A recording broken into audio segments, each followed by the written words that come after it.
Hey everyone, welcome back to the channel. Today, I'm going to show you a brand new, super easy way to present a PowerPoint on Google Meet in 2025.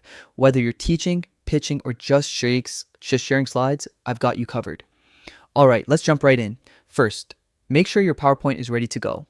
Unlike Microsoft Teams, Google Meet doesn't have a direct present PowerPoint button. But don't worry, it's still simple. Open your favorite browser and go to meets.google.com.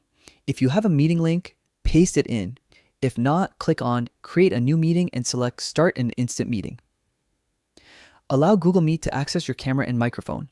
Once you're in the meeting, look for the Present Now button at the bottom right. Click it and you'll see options like your entire screen, a window, or a Chrome tab. For PowerPoint, select a window, then click on the PowerPoint window you want to share. Hit share, and now your slides are live. You can navigate your presentation using the arrow keys just like normal. Everyone in the meeting will see exactly what you see. If you want to see participants while presenting, click on the three dots and select Open Picture in Picture so you can keep an eye on the audience while presenting. When you're done, just click Stop Presenting, and Google Meet will switch back to your webcam automatically. And that's it. Your PowerPoint is successfully shared on Google Meet. I hope you found this quick tutorial helpful. If you did, make sure to hit like and subscribe for more tech tips and tricks. Thanks for watching, and I'll see you in the next video.